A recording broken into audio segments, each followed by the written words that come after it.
memiliki prospek yang cerah, masa depan yang aman, tapi ternyata masa depan yang paling menakutkan karena tantangannya adalah api neraka Allah. Wa man 'ada fa ulaika ashabun nar hum fiha khalidun. Siapa yang kembali berbuat riba, maka mereka adalah penduduk neraka. Yang lebih parah dari itu adalah dengan perbuatannya ini dia berarti perang melawan Allah. La illam taf'alu fa'dhanu biharbin minallahi wa rasulih. Bila kalian tidak bertaubat, berarti kalian menyatakan perang melawan Allah dan Rasulnya. Lalu anda yang mau perang itu pakai senjata apa melawan Allah yang maha besar itu?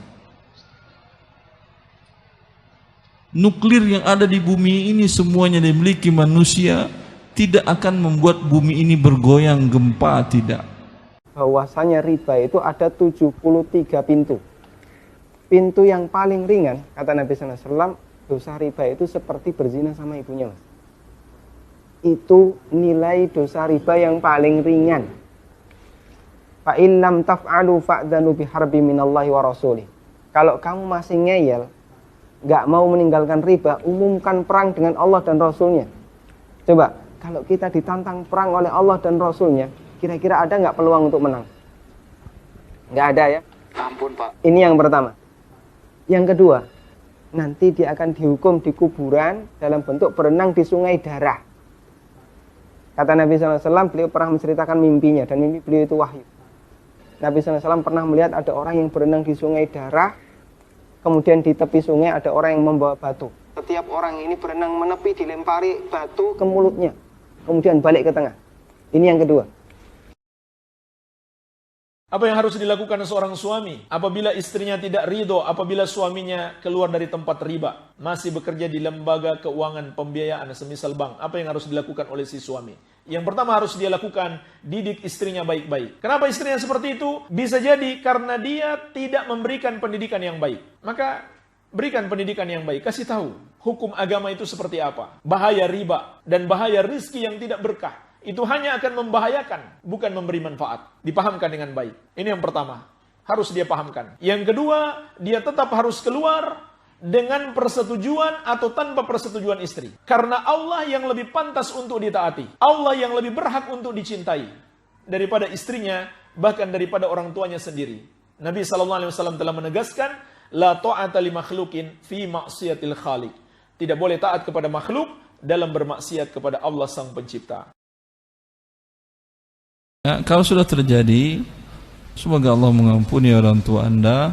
Tutup utang riba tadi secepatnya, bukan cicilannya. Ini masih berjalan akadnya, maka dosa orang tua anda terus mengalir. Kalau ingin tutup, pokoknya bayarkan ke bank, minta nego ke bank, bayar pokoknya, kemudian berakhir akadnya. Sisa pokoknya saya maksud. Karena Allah mengatakan in tubtum falakum ru'usu amwalikum. Bila kalian bertobat, untuk kalian hanya pokok uang kalian. Kalau yang pokoknya nggak ada masalah, tapi yang dibayar tiap bulan kan bukan pokoknya saja, pokok tambah bunga riba kan ya? Iya Ustadz. Iya, sebanyak bunga riba itu anda juga ikut berdosa. Makanya saya katakan, kalau ingin menyelamatkan orang tua anda, bayarkan langsung sisa seluruh pokok hutangnya tadi, berakhir akad ribanya. Mencari yang halal itu nggak sulit Pak. Antum berangkat dari rumah jual nasi kuning nggak beresiko kan? Laku alhamdulillah, nggak laku selesai urusan. Tapi bayangkan Anda jadi bankir kaya raya, tapi nanti kelak kayak setan abis beranak. Coba lihat, berdiri seperti setan gila. Udah setan gila pula. Surah 2 Al-Baqarah 275, alladzina yaquluna riba la yaqumuna illa yaqumul yatakhab syaitan minal mas.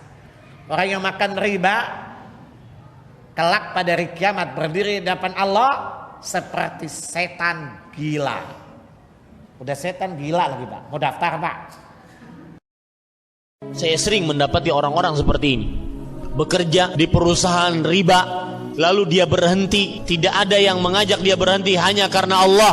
Orang tersebut saya tanya, Pak, kenapa berani meninggalkan kerja di bank konvensional? Beliau mengatakan, takut Allah Ustaz, takut dilaknat Allah Ustaz. Memang tatkala saya kerja di perbankan konvensional ribawi, saya dapat gaji, setiap bulan ada yang jabin saya.